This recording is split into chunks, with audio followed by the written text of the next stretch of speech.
playing a headline show tonight at the Fighting Cocks, but you've been on tour with Enter Shikari and King Blues. How have the crowds reacted to you guys?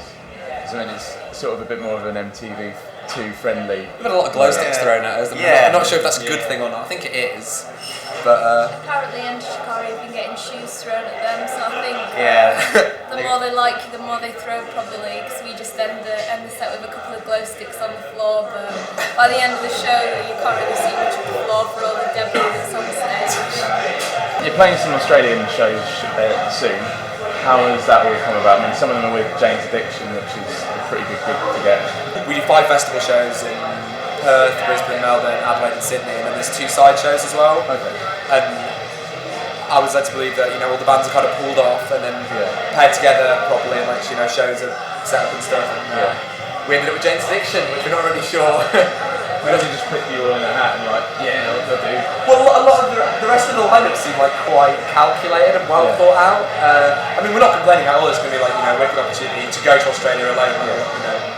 Let alone play with Jane's Addiction in big venues all over there. So we're with a label over there called Shock. Okay. We're going to Europe in March, April with Trash Talking Drones. And we're trying to set up stuff for the rest of the world following that. Really, I mean, we're kind of gearing up towards the release of the second album, focusing on the UK mainly, and then kind of as the wheels get in motion, we'll hopefully go further afield. It's definitely on our radar to do that. When does the new album come out?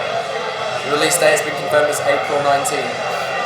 What was it like recording with Diplo? Because obviously that was kind of a big thing that you had this totally different producer to last time. I think the bottom line was it was really comfortable. Alright. He just wanted us to get us in a really comfortable and simple environment where we could just kind of make the best of what songs we had.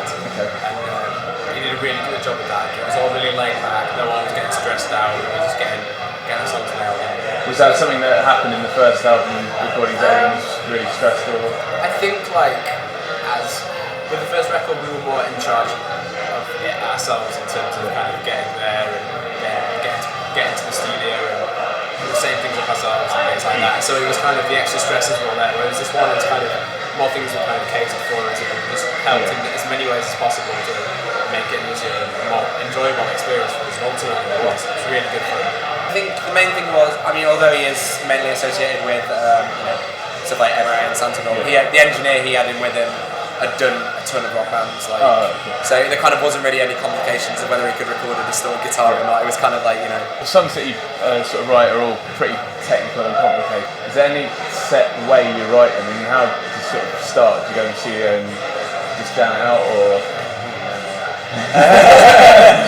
Definitely not.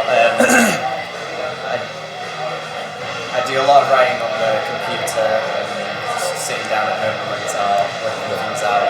And then getting some sheet music in with the guys and then jamming through it gradually.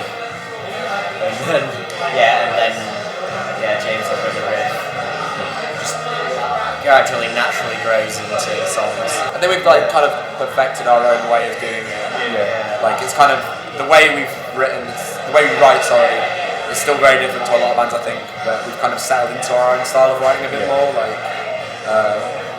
There is more of a sometimes jamming it out element than there was in the past. There's a lot of arranging going on. Yeah.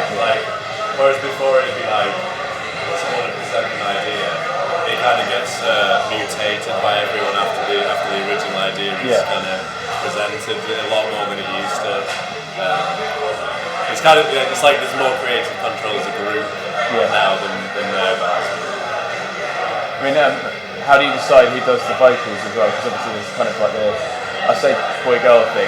I guess just what sounds best, really. There's no kind of you do that and I'll do that. And I think who writes the lyrics often comes into it. If there's stuff that's Eva's written, she'll be keen to do a lot of it. But conversely, if I've written a lot of stuff, then I'd want to do my own lyrics a lot more. But it's kind of just what works best, and whether I'm playing keyboards at the same time comes into it. There's a ton of variables, but there's no kind of set way we decide. It's just like Joe was saying, just chopping and changing and working with what sounds best. Over with Big Class TV. Thank you. Thanks.